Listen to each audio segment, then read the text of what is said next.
أعوذ بالله من الشيطان الرجيم. بسم الله الرحمن الرحيم. الرحمن علم القرآن خلق الإنسان علمه البيان. الشمس والقمر بحسبان والنجم والشجر يسجدان والسماء رفعها ووضع الميزان ألا تطغوا في الميزان وأقيموا الوزن بالقسط ولا تخسروا الميزان والأرض وضعها للأنام فيها فاكهة والنخل ذات الأكمام والحب ذو العصف والريحان فبأي آلاء ربكما تكذبان خلق الإنسان من صلصال كالفخار وخلق الجان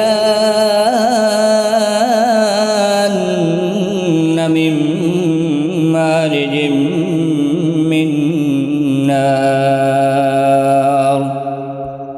فبأي آلاء ربكما تكذبان رب المشرقين ورب المغربين فبأي آلاء ربكما تكذبان مرج البحرين يلتقيان بينهما برزخ لا يبغيان فبأي آلاء ربكما تكذبان يخرج منهما اللؤلؤ والمرجان فبأي آلاء ربكما تكذبان وله الجوار المنشآت في البحر كالأعلام فبأي آلاء ربكما تكذبان كل من عليها فان ويبقى وجه ربك ذو الجلال والإكرام فبأي آلاء ربكما تكذبان يسأله من في السماوات والأرض كل يوم هو في شأن فبأي آلاء ربكما تكذبان سنفرغ لكم أيها الثقلان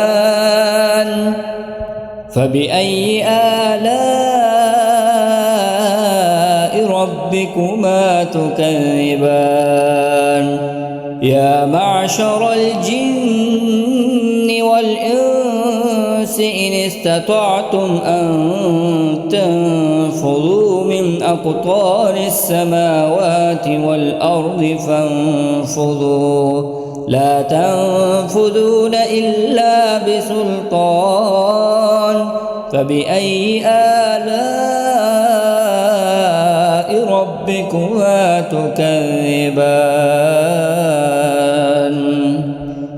يرسل عليكما شواظ من نار ونحاس فلا تنتصران فبأي آلاء ربكما تكذبان فإذا انشقت السماء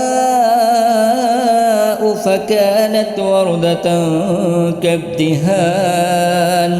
فبأي آلاء ربكما تكذبان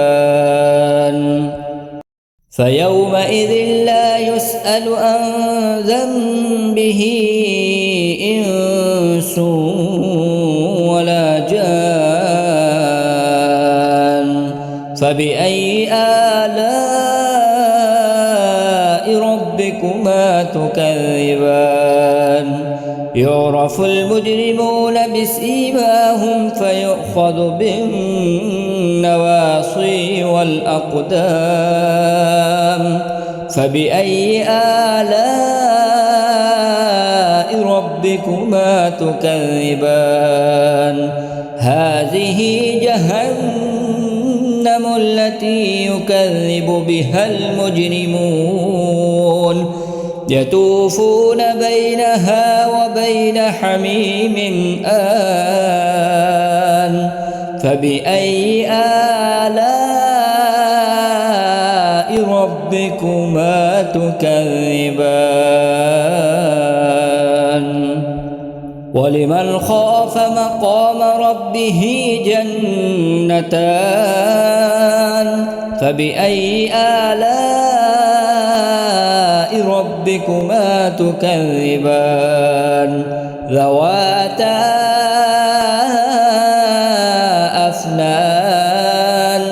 فبأي آلاء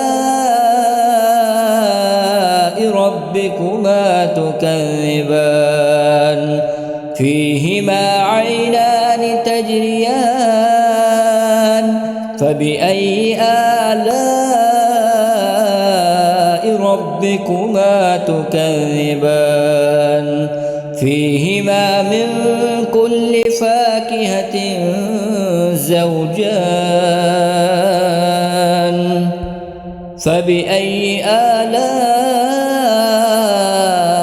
ربكما تكذبان متكئين على فرش بطائنها من استبرق وجنى الجنتين دان فبأي آلاء ربكما تكذبان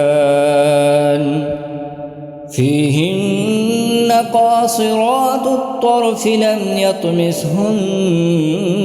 إنس قبلهم ولا جان فبأي آلاء ربكما تكذبان كأنهن الياقوت والمرجان فبأي آلاء ربكما تكذبان هل جزاء الإحسان إلا الإحسان فبأي آلاء ربكما تكذبان ومن دونهما جنتان فبأي آلاء ربكما تكذبان مدهامتان فبأي آلاء ربكما تكذبان فيهما عينان نواختان فبأي آلاء ربكما تكذبان فيهما فاكهة ونخل ورمان فبأي آلاء ربكما تكذبان فيهن خيرات حسان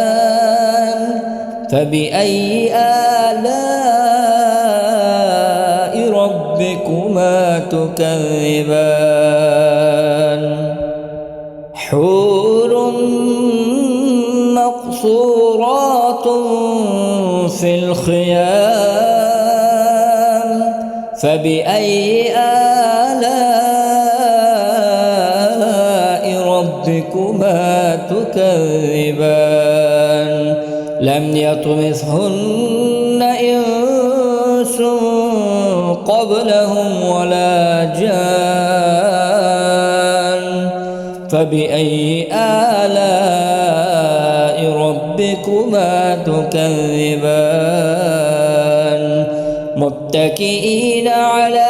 رفرف خضر وعبقري حسان فبأي آلاء ربكما تكذبان